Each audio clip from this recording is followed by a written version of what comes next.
Wala nang maraming paligoy-ligoy pa, diretso sa punto na.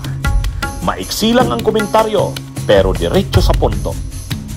Maraming kuro-kuro, may tiwali, may totoo. Dito, sa Puntong Diretso tayo. Punto Diretso.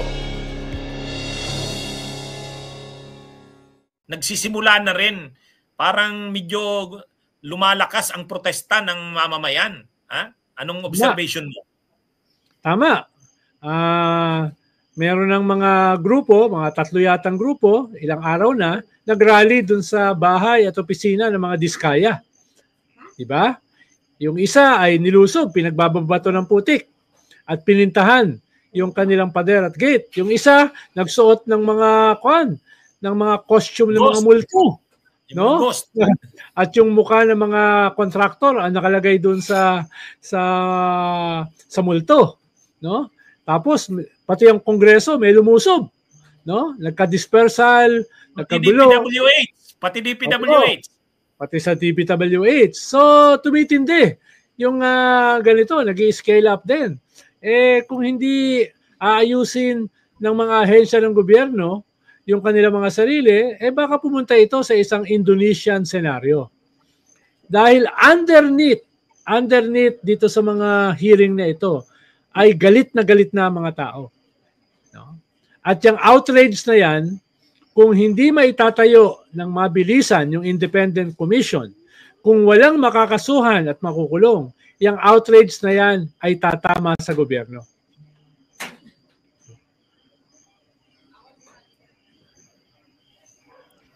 Pero Nald, anong masasabi mo na yung banta ng pulis nakakasuhan daw yung mga protesters, lalo yung nag-rally doon sa St. Gerard kay Diskaya?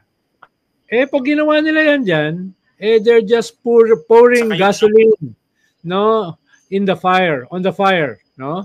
Pag ginawa nila yan, no? Lalo lang nilang pasisiklabin ang galit. Parang kakasuhan mo yung mga nagpo-protesta, tapos yung mga nagnakaw ng bilyon-bilyon, walang kaso. No? Ganun lang ang sasabihin niya ng mga nagpo-protesta. At lalong magagalit ang tao. Lalong lalaki ang mga protesta. Kaya dapat magandang handling nila. No? Actually, diniscuss ko nga yan, Nald, kasi nagtuturo ako ng Constitutional Law 2 saka Constitutional Law 1. Yung Constitutional Law 2 Bill of Rights, di syempre yung freedom of expression natin saka freedom of assembly, ano? Yung mga rally na yan, freedom of expression yan eh.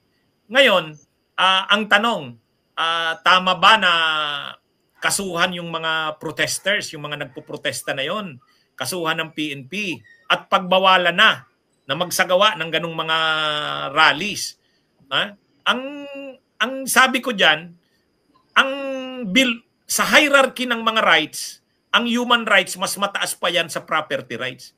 Ibig sabihin, ang ibig sabihin yan, kapag ang involved ay property, hindi masyadong istrikto ang gobyerno diyan. Kasi property naman yan, material things yan. Pero kapag ang involved ay human rights, mga freedom of expression, freedom of assembly, freedom of speech, hindi pwedeng basta yan supili ng gobyerno, isuppress ng gobyerno kung walang may matibay na basihan. At ang matibay na basihan, hindi pwedeng dangerous tendency lang, kundi clear and imminent danger.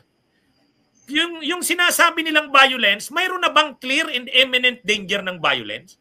O baka mayroon lang dangerous tendency? Yung dangerous tendency will not be enough para supilin mo yung right ng mga tao o aristuhin mo sila. Ganyan ang mga jurisprudence pagdating sa freedom of expression, freedom of assembly. Kailangan dyan maximum tolerance. Yung sa inyo, Nald, na mga kaso, yung kay Gloria. Di ba? Yung pag-declare ni Gloria no ng national emergency.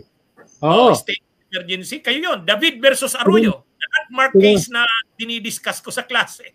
Kinampihan kami ng Supreme Court. Oo. Kasi Supreme Court na karamihan appointed ni GMA, ni Gloria Macapagal-Arroyo, bumoto laban sa presidente na yung 3 conditions for a state of emergency ay wala. Invasion, state of lawlessness, at saka insurrection. So bakit yung hinuli? Ito si Randy David at saka si Ronald Llamas at 80 pa. No? Oo. Kayo Bakit yun yung eh. hinuli Kayo. na to? No? Kung pa lang naman yan eh. Parang kami ni Attorney Enzo rito. No? Dangerous pa lang. Oo. Hindi. Dangerous tendency is not enough. Kailangan clear and imminent danger. Oo. Kami dangerous pa lang eh. No? Pwedeng may posibilidad na magkaroon ng kaguluhan. Posibilidad will not be enough. Kailangan clear and imminent danger. Masyado namang paranoid yung mga pulis. Kahit sabihin mong, hindi, baka mangyari yung sa Indonesia. Ay dahil lang ba sa baka mangyari yung sa Indonesia, ibabawalan mo na yung mga tao, isusuppress mo na yon. At saka, sa totoo lang, hindi violent yun, Alde. Yung pagsulat ng pwedeng vandalism siya, pero vandalism is not violence. Yung sinulatan mo yung gate ng magnanakaw, ikulong si Diskaya, yun freedom of expression pa rin yun eh. Hindi pa yun pwedeng gamitin para bawalan mo na yung ganung mga protests eh. Kasi kung gusto talaga nilang maging violente, hindi nagkamatis ang itatapon, hindi putik, hindi prutas, hindi water balloon. Dapat katulad nung ginawa sa Indonesia, molotov. Yung, di ba? Sa Indonesia, Sinunog yung mga bahay, yung mga parliament. Yun yung talagang na. Pero itong sa atin, hindi naman. Masyadong yun. Sabi nga, attorney, yung 80s, sa mga demolition, kaharap namin, mga Metrocom ini, mga anti-riot. No? Siyempre, dala niyan, mga truncheon, tsaka mga tear gas, at tsaka mga baril. No? Saan sila takot? Pag nagsimula na kami mambato, hindi lang pillbox, hindi lang molotov. Pag nagsimula na kami magbato ng mga pupu at saka ng mga ihi, doon takot na takot ng mga pulis noon. Doon sila takot na takot.